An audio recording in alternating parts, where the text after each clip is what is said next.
my name is Alex, I'm the Patchwork Nerd, and I'm doing my very first readathon ever. I am going to be participating in the Magical Readathon of 2020. This is a readathon challenge hosted by Book Roast. I will link her stuff down below. It is this awesome Harry Potter themed readathon where you are trying to earn different school credits that go towards your career that you want to have once you leave Hogwarts. It's really cool because there's this whole booklet that they have for this event that talks about the different careers and the different classes you have to take. Each class that you need to take towards your degree is also linked with a reading prompt. That is how you decide what you're going to read for the challenge. I've seen people do it every year and I've decided I got some free time. If you follow me on Instagram or Twitter, you might have noticed I unfortunately was laid off a couple weeks ago. My company that I've worked for the last 2 years as a social media specialist decided they were permanently closing their doors and that they were going to terminate all positions effective immediately, and we had an hour to get our stuff and leave. And this was the week that I came back from maternity leave. We're trying to find all sorts of silver linings, and one of them is that I have some time to read. And I really am going to use this as an excuse to finish books that I have started in the past and for whatever reason haven't finished. So all of the books that I've selected, I have either read, you know, up to 100 pages for one of them. Some of them I've read only a couple pages, but they're all books that I have started and I am going to restart for this readathon because my TBR pile is so big that I don't think I should be allowed to buy any more books for at least the next 10 years. We are going to talk about the books I'm going to be reading as well as the career that I am going to be going for in my magical life, wonderful fantasy land that this is creating. So let's go. First off, the career that I am going to be working towards is just so adorably Hufflepuff. If you haven't guessed, I am a Hufflepuff, and there were so many interesting careers. Like there was writer slash reporter, and I really was tempted to do that because writer, you know? I wanted to do something a little bit different. There was one in particular that just stood out so much that I had to pick it, and that is culinary sorcerer. I'm gonna be a wizard chef. I'm gonna be a wizard chef. I'm sorry, I'm so cringy, but I like to think that Hufflepuffs are all adorably cringy, so yeah, I got nothing. I'll link you guys to the descriptions of the different careers below, but this one stood out to me so much because if you follow me online, you'll realize that I love cooking, I love baking, and that is so ingrained in my everyday life. For me and my husband, instead of going out on dates, our really big date night activity is to cook really elaborate meals together. It just felt so perfect, and I think while I'm doing this readathon, obviously I'm going to be taking vlog footage for you guys, and one of the things I want to do is to cook and bake some magical themed things, get our sweet tooths going, and maybe I'll make like a dinner that also is magical themed. I don't know. If you guys have suggestions of magical themed treats and dishes you would like me to make, please link those down below. This is just so perfect. I'm just so excited, and it's making me feel happy, and right now we all need a little bit of happiness injected to our lives because the world's been a little bit stressful lately. So to become a culinary sorcerer, I have to do several classes, and the first class I have to take is arithmancy.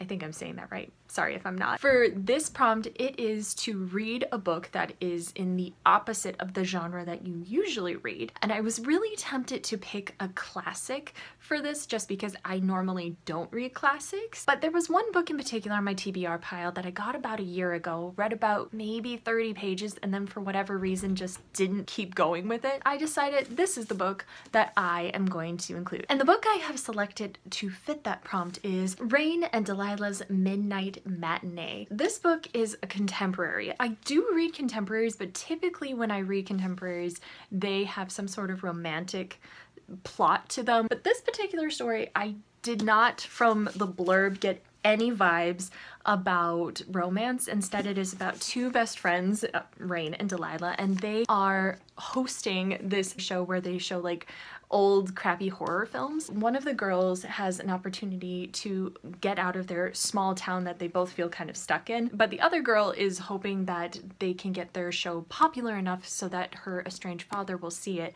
and it'll give her an opportunity to connect with her father again. I'm really excited about this book, and it's got a basset hound in it. So that's my first selection for the readathon. Next up is Charms, and the prompt for that is to read a book that is white. I have a book that I am probably going to get ostracized for not having completed. I'm sorry, but the book is The Cruel Prince by Holly Black, and honestly the fact that I have not read this book to completion is so mind-blowing because The Coldest Girl in Cold Town is one of my favorite books ever, and I also love The Darkest Part of the Forest.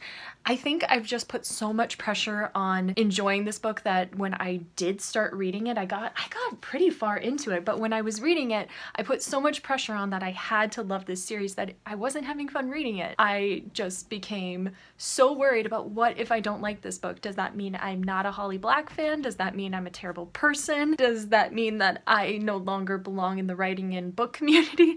I don't know. I overthink everything. I am going to use this as an excuse to restart this book and finish it. The next class that I will be taking for the Magical Readathon is Herbology, and I am so excited because plants. And the prompt for this is to read a book that starts with the letter M. I really struggled with this because I only wanted to use books that, one, I already own, and two, I have not completed. And then all of a sudden I realized the word the probably is okay to have at the start of the book. A lot of times the gets negated when you're alphabetizing things anyway. The obvious choice was The Merciless by Danielle Vega. This book I got a pretty good chunk of the way into, and for whatever reason life got in the way and I didn't finish it. And this is the story of a girl who moves to this new small town, and she meets this group of girls who are this like sophisticated popular clique, and they want her to join the group. I kind of got like a Mean Girls vibe. There's slightly a catch because the girls might be trying to do an exorcism on the misfit girl in school, and now she is wrapped up in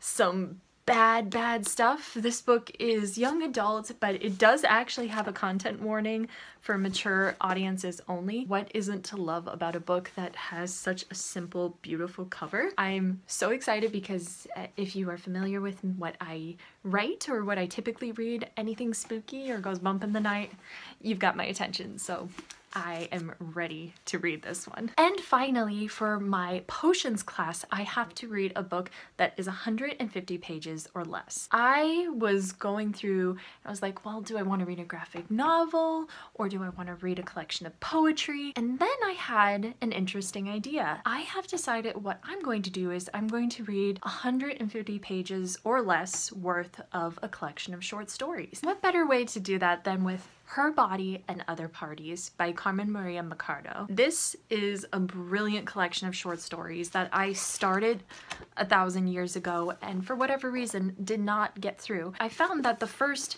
handful of short stories ends perfectly on page 148, so I might just read all the short stories up till then.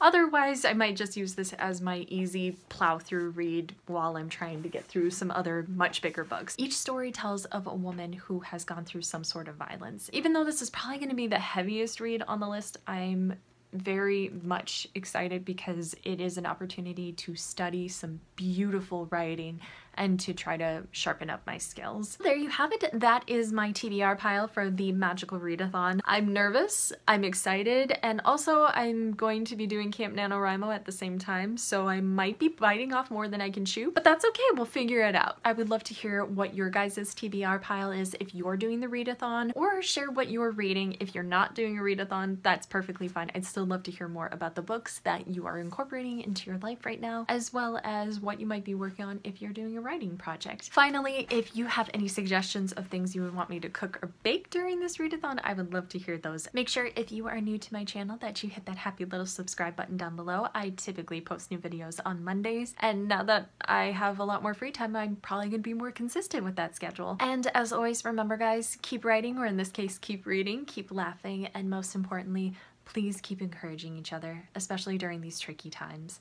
I love you guys so much, and I will talk to you soon. Toodles!